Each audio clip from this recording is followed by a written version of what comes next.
The next one we have is Senator McFadden, and Minister Stanton is taking this one.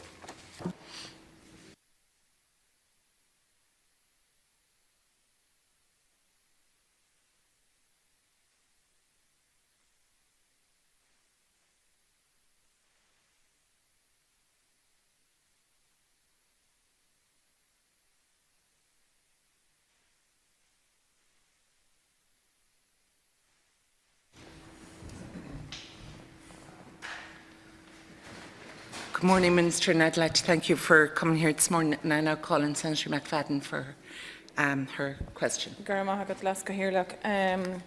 morning, Minister, and thank you for making time to come to the House. Political discourse, both here and abroad, is being degraded by a variety of groups and individuals who peddle messages of division, hatred, and have actually no place in Irish culture. Several of the candidates in the recent election ran campaigns on messages of hate and fear, designed to get attention and support for themselves, irrespective of the consequences of their message to individuals, to the state, or indeed to society. Indeed, since the election, we have even seen a failed candidate who considers herself wiser than others, who came from the east, following a chemtrail in the sky and bearing a message of cold, racism and slur, telling children from the Midlands that there was no place for them at the inn because their skin was a different colour. Thankfully, the good people of Longford sent her back where she came from. Minister, I ask you, what is being done to review and strengthen the laws on hate crime, incitement and online hate speech? This problem is not unique to the Republic. If you look west across the Atlantic, you will see a president who deliberately divided a nation for his own political purposes and who dismisses any criticism as fake news. Looking east across the Irish Sea, you can also see the damage and the division being created and continuing to be created by individuals for their own political ends. And, of course, north of the border, you have Sinn Féin and the DUP engaged in discourse driven only by party political agendas and interests. Here in the Republic, too, there are populists motivated by a desire for attention, electoral gain, who will do anything or say anything to further their own self-interest. All of these have a couple of things in common. Their message is one of division, setting up one group against another, based on nationality, on gender, on sexuality, on colour, religion, social class, political ideology, or indeed any other perceived variant of otherness. They also have simplistic answers and superficially appealing mantras, like someone else should pay, it's someone else's fault, we bear no responsibility, etc.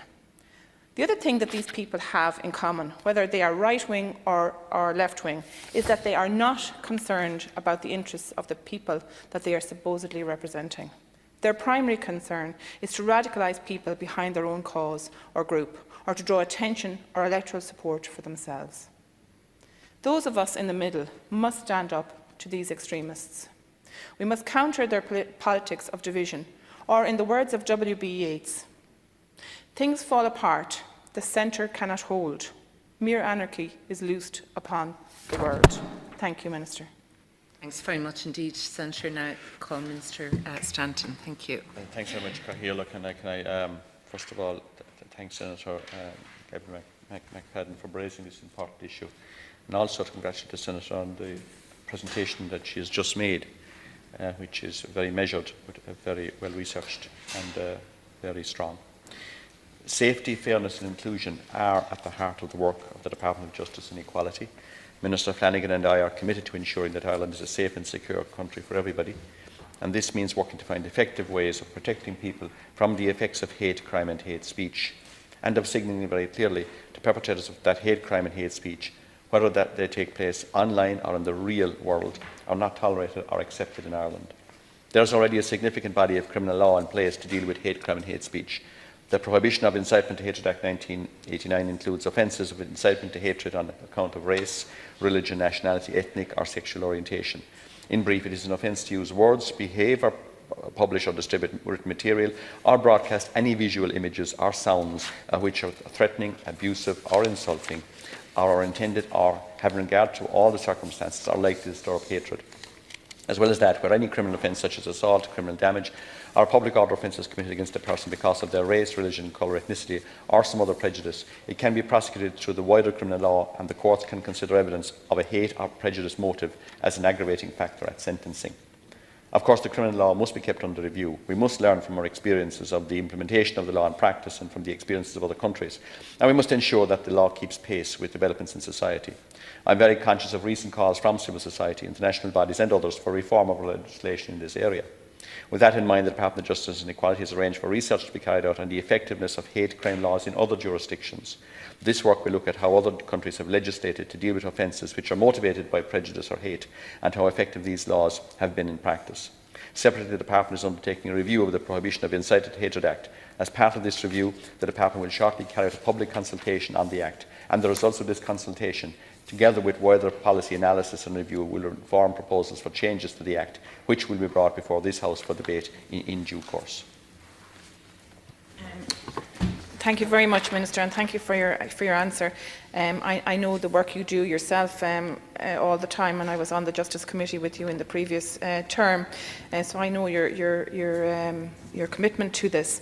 And I really welcome the fact that the department have arranged the research. I think that's really will be invaluable, and also the public consultation. And I would urge anybody and everybody in both houses to work with that process. And I suppose, you know, as a Fine Gael party, we are the party of unity, equality and opportunity, and those are the words that are on the wall in our parliamentary party room.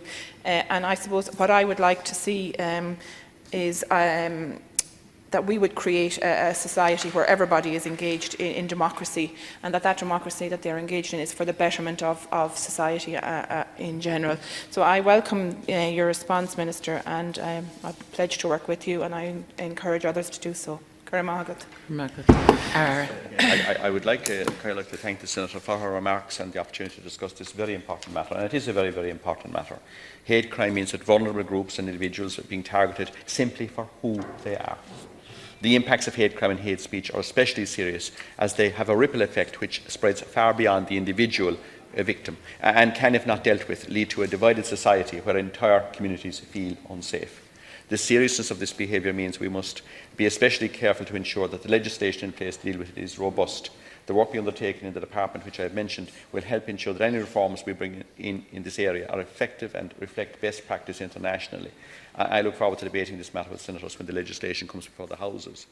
The research on hate crime in other jurisdictions is likely to be completed later this year. The public consultation is due to go live very, very soon, and I welcome the Senator's call for others to engage in that.